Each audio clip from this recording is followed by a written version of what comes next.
வணக்கம், welcome back to the பிஷி channel. இன்றைக்கி நம்மளோட சேனலில் சாமி படத்துக்கோ இல்லாட்டினா சாமியோட விக்கிரகங்களுக்கோ போடுறதுக்கான காசு மாலை எப்படி ரெடி பண்ணுறதுன்னு தான் பார்க்க போகிறோம்.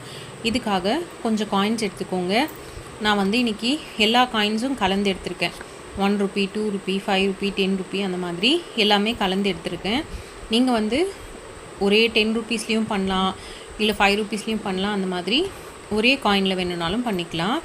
ஃபஸ்ட்டு நல்லா காயின்லாம் செலக்ட் பண்ணிவிட்டு அதை தண்ணியில் போட்டு நல்லா வாஷ் பண்ணிவிட்டு அதை கழுவி எடுத்துக்கோங்க. அதுக்கப்புறமா அதை நல்லா ஒரு துணி வச்சு தொடச்சிருங்க. அது நல்லா காஞ்சதுக்கப்புறமா இந்த மாதிரி அரேஞ்ச் பண்ணிகிட்டே வாங்க. இந்த காயின் நீங்கள் சேர்க்குறீங்க பார்த்தீங்களா மாலைக்கு, இது ஒற்றைப்படையில் வர மாதிரி வச்சுக்கோங்க. 21, 23, 25 அந்த மாதிரி ஒற்றைப்படை எண்ணில் வர மாதிரி கவுண்ட் ஒற்றைப்படையில் வரணும். அந்த மாதிரி வச்சுக்கோங்க. ருப்பீஸோட வேல்யூ கிடையாது, நீங்கள் வைக்கிற காயினோட கவுண்ட் அந்த மாதிரி ஒற்றைப்படையில் வர மாதிரி வச்சுக்கோங்க. எந்த மாதிரி ஷேப்பில் எவ்வளோ லென்த்துக்கு நீங்கள் பண்ண போகிறீங்க அப்படிங்கிறத ஃபஸ்ட்டே டிசைட் பண்ணிவிட்டு இந்த மாதிரி ஒரு துணி மேலே அதை அரேஞ்ச் பண்ணி எடுத்துக்கோங்க. நீங்கள் எந்த அளவுக்கு பண்ண போகிறீங்களோ அந்த அளவுக்கு ஒரு லேஸ் எடுத்துக்கோங்க. இன்றைக்கி என்னோடய அம்மனுக்கு நான் ஒரு ப்ளூ கலர், அந்த மயில் ப்ளூ கலர் saree கட்டுறதுனால நான் அந்த கலரில் லேஸ் எடுத்திருக்கேன். நீங்கள் கோல்டன் கலர் லேஸ் கூட எடுத்துக்கலாம். ப்ளவுஸ்லலாம் ஓரமாக வச்சு ஸ்டிச் பண்ணுவோம் பார்த்திங்களா, அந்த லேஸ் தான். நீங்கள் கடையில் ஒரு மீட்டர் கணக்கில் உங்களுக்கு அவைலபிளாக இருக்கும். அந்த மாதிரி வாங்கிக்கோங்க. அதுக்கப்புறமா இந்த மாதிரி ஃபெவிஸ்டிக் வாங்கிக்கோங்க. ஃபெவிஸ்டிக் வாங்கி அந்த காயின் மேலே ஃபுல்லாக அப்ளை பண்ணி விட்டுடுங்க. மேலேருந்து கீழே வரைக்கும். ஃபஸ்ட்டு ஒன் சைட் மட்டும் அப்ளை பண்ணுங்கள். அதுக்கப்புறமா பாட்டமில் கொஞ்சம் அப்ளை பண்ணிக்கலாம். நெக்ஸ்ட் சைடு இன்னும் கொஞ்சம் நேரம் கழித்து அப்ளை பண்ணிக்கலாம். இது கொஞ்சம் சீக்கிரமாக காஞ்சிரும் அப்படிங்கிறதுனால அந்த மாதிரி கொஞ்சம் கொஞ்சமாக அப்ளை பண்ணிக்கலாம். ஃபஸ்ட்டு நம்ம லேஸை ஒரு சிங்கிள் ஃபோல்ட் பண்ணி பேக் சைடில் வச்சுருங்க. அதில் எக்ஸ்டென்ஷனுக்கு வேணும்னாலும் நீங்கள் கயிறு கட்டிக்கலாம்.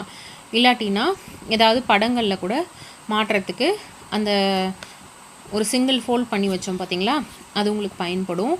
இப்போது இந்த மாதிரி க்ளூ போட்டுட்டு அது மேலே லேஸ் வச்சு ஒட்டிகிட்டே வாங்க. நான் சொன்ன மாதிரி முதல்ல ஒரு சைடு ஃபுல்லாக ஒட்டிடுறோம். அதுக்கப்புறம் கீழே இருக்க பாட்டம் ஒட்டுறோம். நெக்ஸ்ட் சைடு ஒட்டுறோம். நெக்ஸ்ட் சைடு ஒட்டிட்டு ஃபஸ்ட்டு ஒரு ஃபோல்ட் பண்ணி ஆரம்பித்தோம் பார்த்திங்களா, முடிக்கும் போதும் அதே மாதிரி ஒரு ஃபோல்ட் பண்ணி முடிச்சுட்டு எக்ஸ்ட்ராவாக இருக்க லேஸஸை கட் பண்ணி எடுத்துருங்க. இதே மாதிரி நம்மளோட சேனலில் நிறைய வகையான வளையல் மாலைலாம் பண்ணி போட்டிருக்கேன். அதெல்லாமும் செக் பண்ணி பாருங்கள்.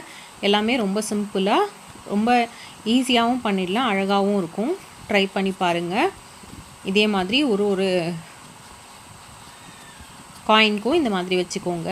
இதுலேயே உங்களுக்கு இன்னும் கொஞ்சம் கிராண்டாக தேவைப்படுதுன்னா சைடில் இந்த ஃபெவிஸ்டிக்கை கொஞ்சம் அப்ளை பண்ணிவிட்டு அது மேலே குட்டி குட்டியாக மணி அந்த மாதிரி, இல்லாட்டினா வேறு ஏதாவது காயின் சைஸை விட கொஞ்சம் சின்னதாக இருக்க மாதிரி சம்கீஸ் கிடச்சதுனா கூட சைடில் நீங்கள் அட்டாச் பண்ணிக்கலாம்.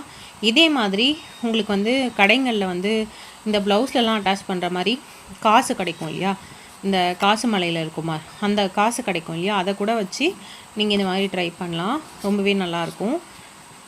இந்த லேஸ் நம்ம மேலே அட்டாச் பண்ணுறதுனால பாதி லேஸ் பாதி காயின் க்ளோஸ் ஆகிற மாதிரி இருக்கும். ஸோ உங்களுக்கு பார்க்கவே ஒரு ஃபுல் ஃபினிஷ் கிடைக்கும். பார்த்தா ரொம்ப அழகாக இருக்கும். ட்ரை பண்ணி பாருங்கள். தேங்க்யூ ஃபார் வாட்சிங். இதே மாதிரி இன்னொரு இன்ட்ரெஸ்டிங்கான வீடியோவில் பார்க்கலாம்.